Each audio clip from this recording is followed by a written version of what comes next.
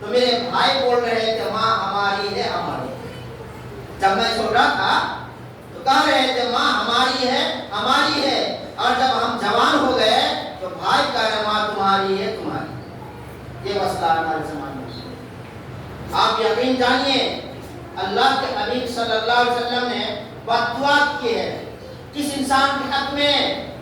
اس انسان کے حق میں بد دعا.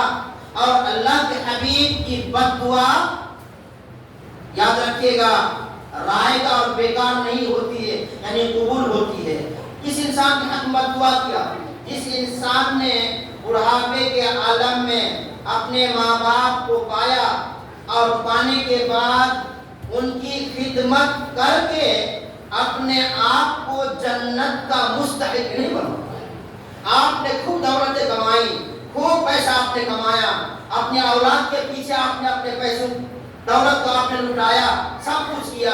آپ نے بوڑھے ماں باپ کا آپ نے خیال نہیں رکھا، آپ نے کچھ نہیں کیا. اللہ کے حبیب صلی اللہ علیہ وسلم کی بد دعا آپ تک لگ جائے گی.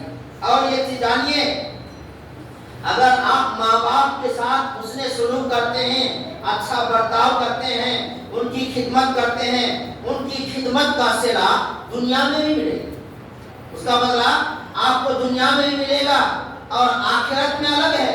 آپ کو میں حدیث جو بخاری مسلم کی ہے آپ بہت سنے ہوں گے، حدیث بہت مشہور ہے. بنی اسرائیل میں تین شخص کہیں جا رہے ہیں. کون؟ بنی اسرائیل کے تین شخص. جب سفر کرتے کرتے جب رات ہو گئی تو رات میں پناہ لینے کے لیے ایک پہاڑ کے غار میں جا کے چھپ گئے. پہاڑ کے غار میں جا کے چھپ گئے. جب غار میں چھپے تو اتنے میں ایک پتھر بھاری چٹان اوپر سے آئی، آنے کے بعد وہ غار کا پورا منہ بند ہو گیا. اب تینوں انسان اس میں بند ہو گئے. تینوں انسان بند ہو گئے. جب تینوں انسان اس میں بند ہو گئے اب تینوں نے کہا، مشورہ کیا کہ آج ہمیں بچنے کا اور اسے نجات کا ایک ہی ذریعہ ہے. کیا ذریعہ ہے؟ ہم لوگ اپنی اپنی نیکیوں کا واسطہ اللہ کو دے اور نیک عمل کا وسیلہ. یاد رکھیے گا نیک عمل کا وسیلہ جائز ہے. ہمارے یہاں بہت سارے لوگ ہمارے تعلق سے جماعت یا حدیث کے تعلق سے بولتے ہیں یہ وسیلہ کو نہیں مانتے ہیں. ہم وسیلہ صحیح وسیلے کو مانتے ہیں. ان میں سے ایک صحیح وسیلہ کیا ہے کہ آپ نیک عمل اگر آپ زندگی میں کبھی کیے ہیں اور مصیبت میں پھنس گئے ہیں اس وقت آپ نیک عمل کا وسیلہ اللہ کو دیجئے اور اللہ کی ذات سے دعا کیجئے، آپ کی مصیبت دور ہو جائے گی. ان میں سے تینوں میں سے ایک شخص نے کیا کہا، اللہ تبارک و تعالیٰ میرے بوڑھے ماں باپ تھے، میرے بوڑھے ماں باپ تھے اور میرے چھوٹے چھوٹے بچے بھی تھے اور میں بکریوں کا چرواہا تھا، میں اپنی بکریوں کو چراتا تھا. میں ایک دن کیا کیا، بہت دور بکریوں کو لے کر چلا گیا اور میرا معمول یہ تھا کہ میں بکریوں کو گھر پہ لانے کے بعد سب سے پہلے بکریوں کا دودھ اپنے ماں باپ کو پلاتا، اس کے بعد میں اپنے بچوں کو پلاتا. ایک دن میں بہت دور چلا گیا جنگل میں بکریاں چرانے کے لیے، مگر آتے آتے ہماری رات ہو گئی. جب رات ہو گئی میں نے بکری کا دودھ دویا، میں نے دیکھا میرے ماں باپ دونوں سو گئے ہیں. میں دودھ کا پیالہ لے کے اپنے ماں باپ کے سرہانے پہ کھڑا رہا. اے اللہ میں اپنے ماں باپ کو جگانا برداشت نہیں کیا اور ساتھ میں میرے بچے بھی رو رہے تھے، مگر پہلے میں نے اپنے بچوں کو دودھ نہیں پلایا. لگ بھگ فجر کے ٹائم میں میرے ماں باپ جاگے، ان کی آنکھ کھل گئی. ہم نے سب سے پہلے اپنے والدین کو دودھ پلایا، اس کے بعد اپنے بچوں کو پلایا. اللہ اگر ہم نے ایک کام تیری رضامندی کے لیے کیا تھا تو اے اللہ تو آج اس پتھر کو تو ہٹا دے اور غار کا منہ کو کھول دے. غار کا منہ تھوڑا کھل گیا. سمجھ رہے ہیں آپ؟ یاد رکھیے گا اس حدیث پاک سے مسئلہ یہ معلوم ہوتا ہے، اگر آپ نے ماں باپ کے ساتھ نیکی کیا، نیکی اچھا سلوک کیے، اچھا برتاؤ کیے، یہی آپ کو بدلہ دنیا ہی میں ملے گا. جب آپ مصیبت میں پھنس جائیے گا اس مصیبت کے وقت میں آپ اللہ سے دعا کیجئے گا, نیک عمل کا وسیلہ کیجئے گا, ماں باپ کی خدمت کا آپ اللہ کو وسیلہ کیجئے گا اور اللہ کی ذات سے دعا کیجئے گا, آپ کی مصیبت دور ہو جائے. یقین مانیے. اور بدلہ تو قیامت کے دن آپ کو ملنی ہی ہے, وہ الگ چیز ہے, مگر دنیا ہی میں بدلہ ملتا ہے.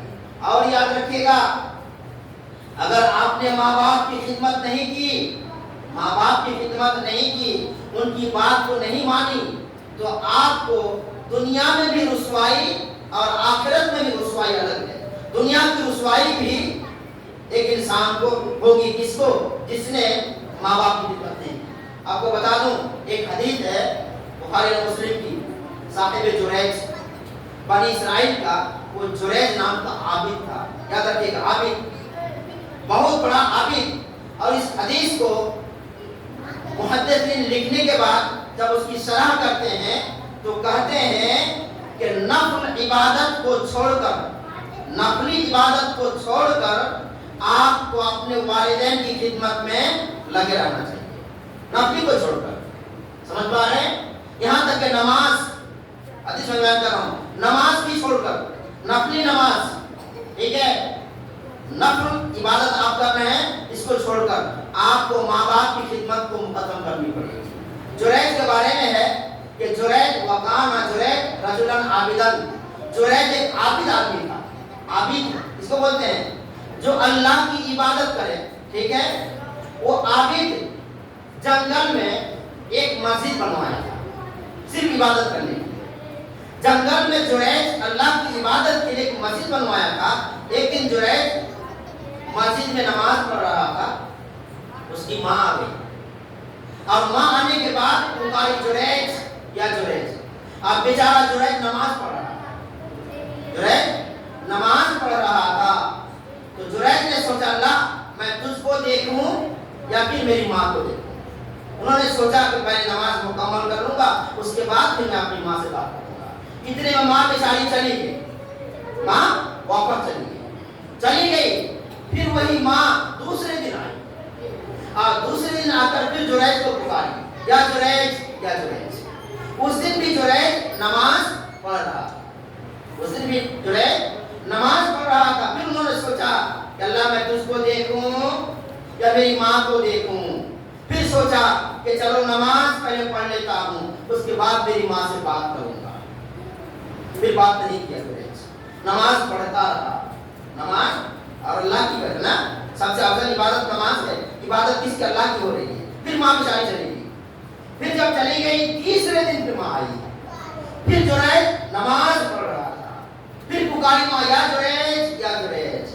پھر جریج کہا اللہ میں تجھ کو دیکھوں یا میری ماں کو دیکھوں. پھر دل میں اس کا خیال آیا کہ چلو پہلے نماز پڑھ لیتے ہیں, اس کے بعد پھر ماں کیا بول رہی ہے اس کو سنتا.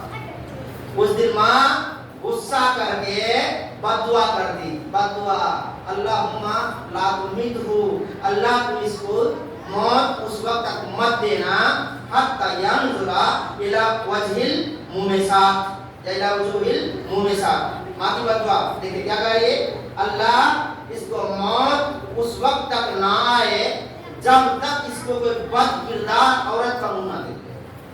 بد کردار زانیہ عورت کا منہ جب تک نہ دیکھ لے تب تک اس کو موت نہ آئے. ٹھیک ہے.